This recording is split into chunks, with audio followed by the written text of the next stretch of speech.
In 2009, as I started my second novel, Silence is My Mother Tongue, I would wake up in the middle of the night, sit up with my back against the wall, and stare into the sea of blackness surrounding me.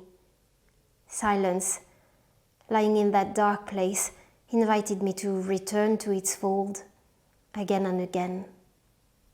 The night had become a silent listener of my unuttered thoughts and unspeakable dreams, where I felt at home with all my characters, even those who took me to dark places, because we were speaking the same language. Silence. But if silence were a language, then how do we master it? Expand our vocabulary so that we can speak it fluently, and who gets to design its grammar? Although I have no answers to any of these questions and my investigation is still ongoing, in my view, we don't acquire silence through our mothers or society or schools. It is perhaps the only language innate to us all, with which we are all born. To be silent is to be naked of a spoken language, of an identity, religion, morality, societal conditioning, nationality, and nationalism. Perhaps to be silent is the closest one can come to realizing what it means to be a human being in the primitive, noble sense. Silence is the only common language that unites natives and immigrants, men and women, children and adults. It has always been a universal language, a language that many of us have been taught to suppress, but that art can revive. Truly. Art has the ability to allow people to rediscover the beauty of our universal language, in the way Gabriel Garcia Marquez wrote in Love in the Time of Cholera. Quote, "He was convinced in the solitude of his soul that he had loved in silence for a much longer time than anyone else in this world ever had." Unquote. Like novels, cinema played a key role in shoring up my confidence to not only understand silence, but embrace it as my mother tongue.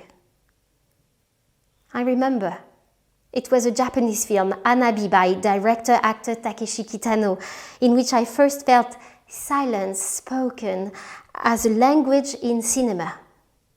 The lead actor going through the film without speaking much. This silence allowed me to enjoy other elements that are often distracted from when we have actors continuously engaged in conversation. I could see the interior, pay attention to the people in the film, read the details of feelings in their features, so that even a slight movement of the muscles in Takeshi Kitano's face would be noticed. That is what silence as a language does. It invites you to listen beyond the words spoken by characters and listen to their bodies and to their feelings. Silence, in other words, is, in my view, the most suitable language for art. And to handle it skillfully is, as Charles Baudelaire wrote, to practice a kind of evocative sorcery. I sometimes read poems without understanding, but I still feel their power in my core. Some poets I have sensed have a way of bypassing the intellect to speak directly to the soul. And to me, the language of the soul is silence. Silence allowed me as an artist to break out of history, of talking, of plentiness, of explanation, of plots, of perceptions, of traditions, of religions and taboos.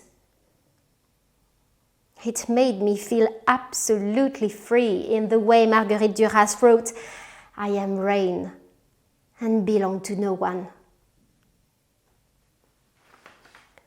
Although silence is a language that is difficult to master, it perhaps should be one of the things people learn in these self-isolated times, given the beauty and the freedom it brings. The more we look at paintings that figure silence, like Edgar Degas' Bath series that inspired Silence is My Mother Tongue, read novels such as Gabriel Garcia Marquez's Chronicle of a Death Foretold, or listen to music like Beethoven's Silence by Ernesto Cortázar, we will encourage not only to value it, but to hear it and to embrace it.